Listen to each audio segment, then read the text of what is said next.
habrán dejado de leer a cierta edad las hazañas bélicas, y así podemos seguir durante un rato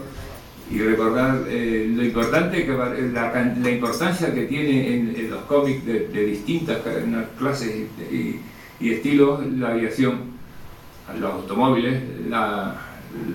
los barcos, pero la aviación es como muy, muy importante, y seguro que hoy vamos a aprender muchísimo más de todo esto y a recordarlo. Y para presentar a don Manuel Ramírez, el coronel don Manuel Ramos tiene la palabra.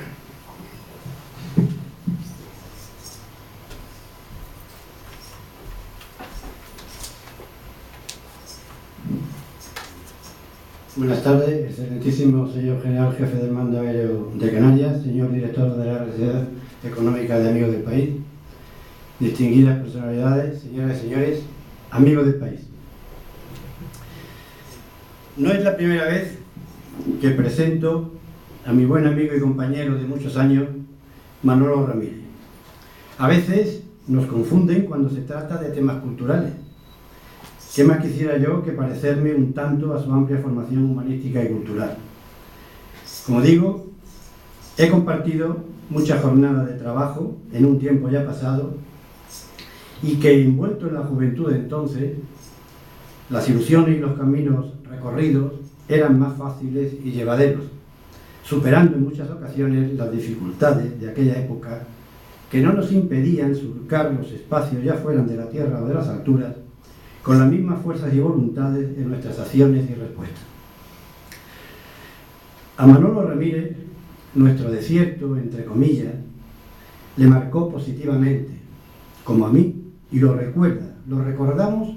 con una nostalgia plena de afecto y cariño por todo aquel ambiente, un entorno sin fin, cuya soledad era nuestra principal compañía. En la base, en Gando, ya era otra cosa, lógicamente, otro ambiente, compañeros que iban y venían, reuniones y agradables charlas, misiones continuas, en todo momento atento a los sucesos de un tiempo especial que nos irían consolidando en nuestro carácter y formación. Dejemos estos recuerdos y vayamos a la presentación más formal de Manolo Ramírez como conferenciante, nuestro invitado de esta noche, en el marco del centenario de una celebración que va caminando por unos cauces muy positivos y cumplidores de un calendario de actividades ilusionantes y divulgadoras de nuestra aviación. El estudioso e investigador Manuel Ramírez Muñoz, Joda, Jaén, 12 de junio de 1932, parece que tenía claro desde muy joven que su vida profesional se desarrollaría en el ámbito aeronáutico. Tal era su afición por las cosas del aire. Su vida activa militar transcurre entre marzo de 1953, en que ingresa como soldado de segunda voluntario en el Ejército del Aire, hasta 1990, año de su pase a la situación de reserva, quedando afecto hasta 1997, año del retiro, al mando aéreo de Canarias. Muchos años alimentando esa afición que desarrolla a través de la radiotelegrafía, su especialidad tanto en las unidades de aviación en Canarias como en los destacamentos del entonces Sáhara español, hasta que fue cedido en 1975. Casi toda su vida militar ha transcurrido en Canarias y en su zona aérea, y aquí continúa una vez retirado, más de medio siglo. Esa vida militar no le impide programarse un plan de estudios en el marco de su inquietud por la cultura y el deseo de conocer más y mejor todo lo que a ella se refiere. Todo ello influye en su decisión de comenzar una licenciatura, la de Geografía e Historia, y casi de inmediato, quizás por su integración en los problemas de la sociedad, también decide hacerse graduado social. Ya en la Reserva Militar consigue el doctorado en Historia Contemporánea, y este bagaje intelectual no lo podía desaprovechar, y Manuel Ramírez dedica gran parte de su tiempo a la escritura y a la enseñanza. Toda esta mezcolanza, aires del cielo y del desierto, esa visión infinita de los caminos del Sáhara, la mente abierta a los pensamientos libres, una disciplina consolidada en multitud de trienios, hace que Ramírez se empeñe en dejar su sabia impronta en una docena de libros, crónicas y conferencias, y un trabajo muy especial dedicado al Seminario de Humanidades Agustín Millares Carlos. Entre sus obras se han de destacar la serie de libros dedicados al Real Club Náutico de Gran Canaria, del que es socio de honor, y los que dedica el Cabildo Insular de Gran Canaria. Pero por encima de todos ellos han de figurar como principales dos obras magníficas y entrañables dedicadas a la aviación. Para las aves de paso, nacimiento de la aviación en Canarias, y el Lazareto de Gando, 1893-1998, de complejo sanitario a establecimiento aeronáutico. Aviador, radiotelegrafista, profesor, investigador y escritor, Manuel Ramírez Muñoz es miembro colaborador de la comisión organizadora del Centenario de la Aviación en Canarias. Toda una vida dedicada a la aviación y al estudio han tenido su reconocimiento y distinciones. Medalla de Jimmy Sáhara, Medalla del Sáhara, 2 Cruces al Mérito Aeronáutico y miembro de la Real y Militar Orden de San Hermenegildo. Asimismo, tiene el Premio de Investigación Vial y Clavijo 1992, sección de Letras y extraordinario de doctorado. Militar de vocación juvenil y retirado como capitán del arma de aviación, escala especial de oficiales radiotelegrafistas y humanista e historiador, el doctor Manuel Ramírez Muñoz es un claro ejemplo de la cultura del esfuerzo, virtud ampliamente desarrollada por aquellos precursores que hicieron posible la aviación actual. Escuchemos con mucha atención la conferencia La aviación española a través del cómic. Una viñeta de altura, con ustedes, don Manuel Ramírez Muñoz. Muchas gracias.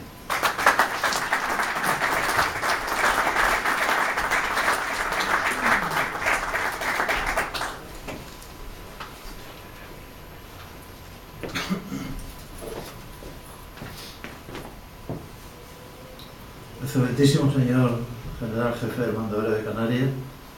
señor Director de la Real Sociedad Económica de Amigos del País, ilustrísimos y excelentísimos señores, queridos consocios, amigos todos. Gracias, Manolo, por tus elogios, que yo creo que están muy por encima de mis propios méritos. A quien hay que alabarle es precisamente a ti, por esta labor que tú estás haciendo, que yo creo que pocos centenarios se están celebrando y se han celebrado en Canarias con la brillantez con que se está celebrando este. Y eso ha sido gracias a tu tenacidad, a tu esfuerzo y a tu terquedad, tu maravillosa terquedad. Participar en una conmemoración como la del primer centenario del vuelo en Canarias, con unas viñetas referidas al tema para mí muy querido, el de la aviación en general y el de la española en particular, ha sido como entrar en un mundo que a pesar de haberlo tenido al alcance de la mano, por lo menos en mi edad madura, no se me había ocurrido hacer uso de él. Solo por curiosidad y esporádicamente, Asterix y Obelix, Mafalda, Tintín, los personajes de nuestro conocido TVO, ocuparon algunos minutos de mi habitual profesión, pero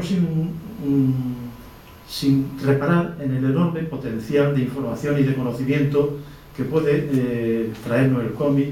y sobre todo sin ser consciente de su importancia como recurso didáctico. Un amigo mío, apasionado investigador sobre aviación y sobre cuanto se ha escrito del belga Hergé, creador de Tintín, me decía que este le había enseñado más que los libros del colegio, aparte de despertarle el interés por la lectura. Pues las aventuras de Tintín son un compendio de historia, política, sociedad, valores, ideales, ciencia, técnica y medios de transporte del siglo XX. Por mi parte, y aunque sin que tenga una explicación lógica, no pude asomarme antes a ese mundo, aunque quizá de manera intuitiva lo presentía, en cierto modo como un tesoro escondido.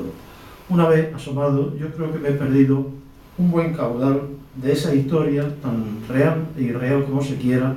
que todos necesitamos para alimentar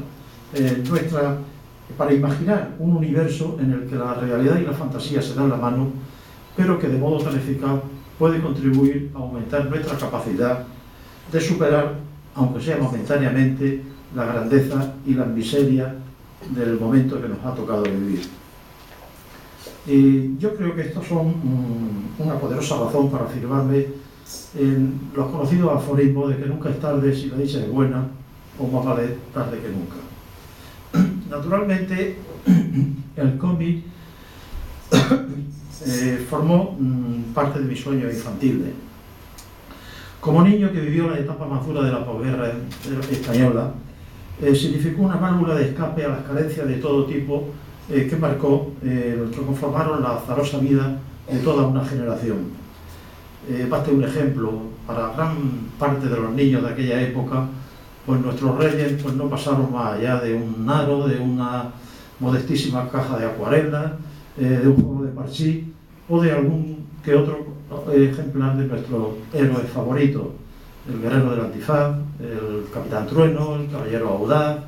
el Roberto Alcázar y Pedrí, etc. Recuerdo que en la plaza de mi pueblo pues alquilaban tebeos. En aquel tiempo se conocían como pulgarcitos, a 5 céntimos de peseta si estaban muy manoseados, o a 10 si estaban nuevos o seminuevos. No todos los niños podíamos permitir, teníamos ese dinero para emplearlo, pero con motivo de alguna celebración extraordinaria o algo, pues unos pocos céntimos nos sentimos los niños más felices de la tierra. Hace unos pocos días el estudioso del arte audiovisual Roman Guber le comentaba al cineasta Manuel Gutiérrez Aragón que hubo un tiempo en que el cómic le llamaban el cine de los pobres, porque era más barato, porque podía releerlo, guardarlo, prestarlo, etc. La historia aeronáutica está en todas partes, pues revela el constante afán del hombre por establecer caminos en mitad del aire. Y sumergirnos en el cómic, referente a la aviación, es como navegar por un océano sin orilla, pues la aeronáutica en general, hazañas, héroes, aventura, batallas, peligros, situaciones límites, han sido tratadas a través de la viñeta con tal profusión que el intento de sistematizarla es vano a todas luces por el ingente arsenal de ellas que existe en el mercado contemporáneo. Si tuviéramos que aplicar un denominador común a la gran mayoría de los cómics sobre aviación, este naturalmente sería la guerra, la aventura de Michel Tanguy, hazañas bélicas, Bagdani, Haz de Pique, El Gran Duque, Diarios de Guerra, Bill Barnes, etc. ¿Y por qué?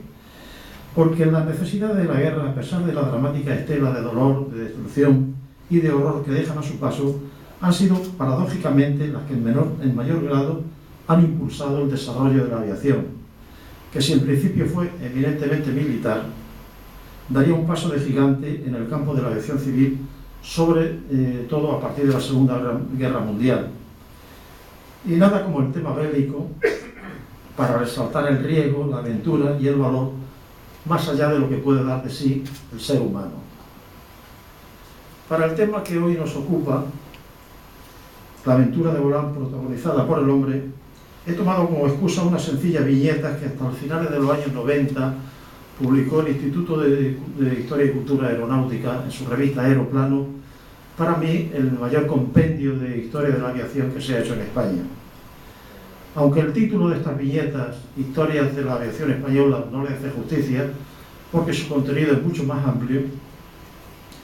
a través de sus 16 entregas, complementada con una pequeña colección de imágenes de variada factura, vamos a hacer un pequeño recorrido, no por el desarrollo de la aviación en todos sus aspectos, porque este sería un tema de un curso académico completo, sino asomarnos a la historia de ese deseo innato en el hombre de traspasar los límites que su propia naturaleza le impone. Esta tímida aproximación pasa por detenernos en algunos pasos de esta magnífica viñeta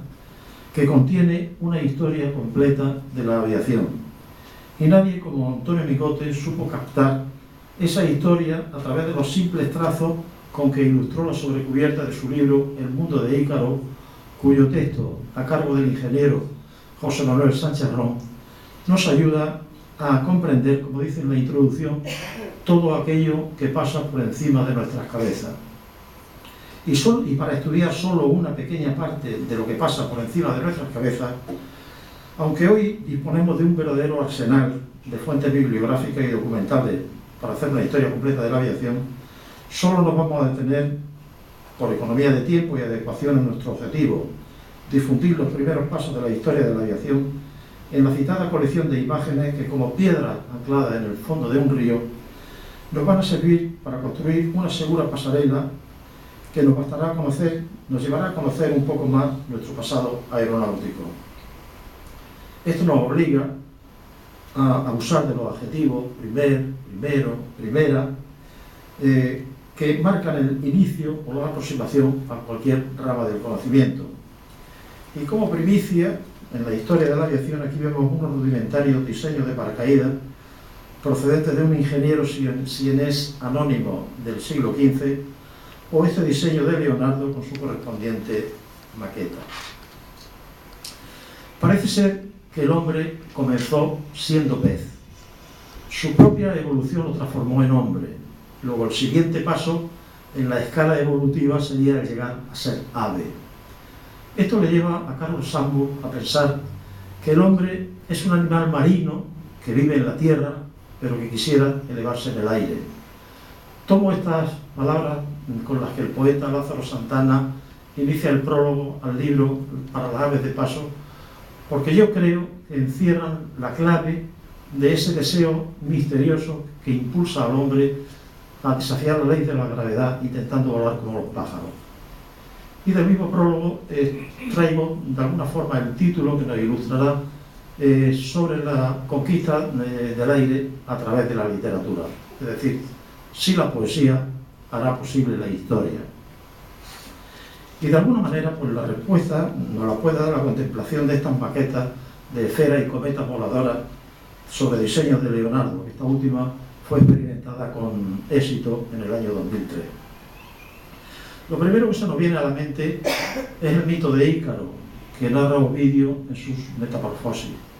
Pero no solo Ovidio. Homero nos describe a Hermes con el casco y las sandalias aladas. Esopo, en una de sus fábulas, dice que el dios Apolo le dio a Lecita Tabari una flecha de oro con la que mediante la cual se desplazaba por los aires. Y todo esto son pequeños ejemplos que nos indican que la mitología está llena de personajes que trataron de imitar a las aves y descubrir los secretos del vuelo. Un ejemplo más próximo a nosotros, pues las aventuras de Clavileño el Anígero, en el que Don Quijote llegó a la segunda región del aire, donde se engendra la nieve y el granizo. Este es un tema muy propio de la novela medieval, que se llevan a cabo aventuras sobre un caballo volador construido por arte de magia. Precisamente en el mismo capítulo donde narra la aventura de Clavileño, dice Don Quijote que el licenciado Torralba lo trasladaron los demonios montado en una caña, y tras 12 horas de vuelo lo llevaron a Roma, donde contempló el saqueo de Roma por las tropas del condestable de Borbón al servicio de Carlos V, y luego en la misma caña se volvió a Madrid para dar cuenta del hecho. Naturalmente la figura del licenciado Torralba es histórica, que lo procesó la Inquisición de Cuenca entre 1528 y 1531 por acusado de volar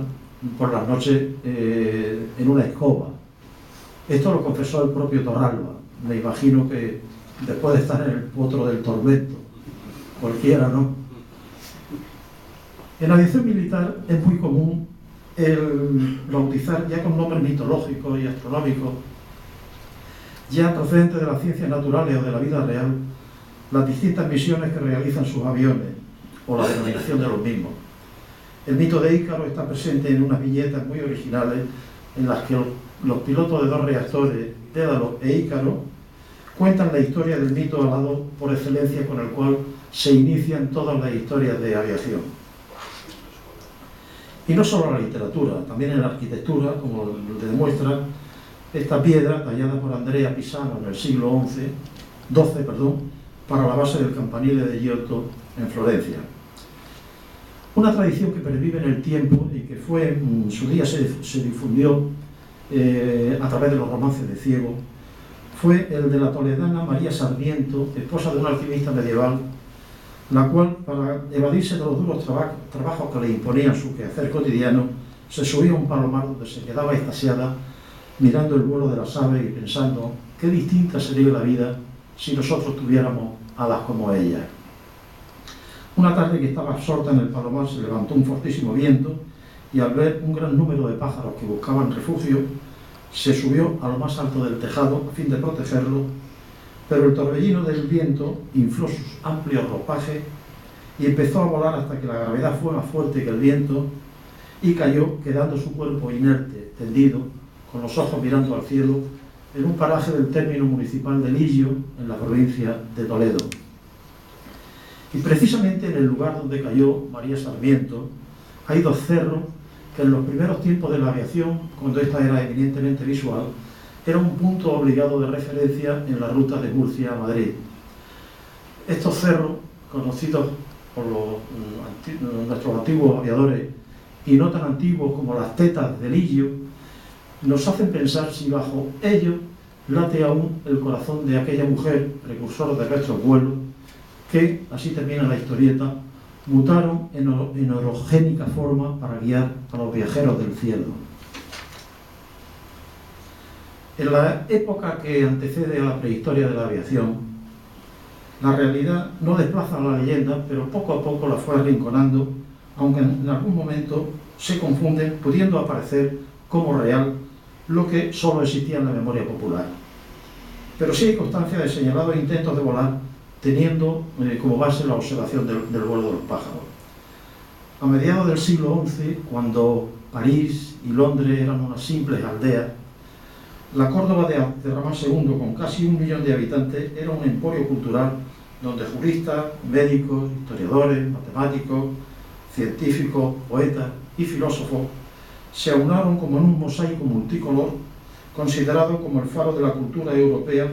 que atrajo al mundo del saber de Europa, de África y del Oriente Medio.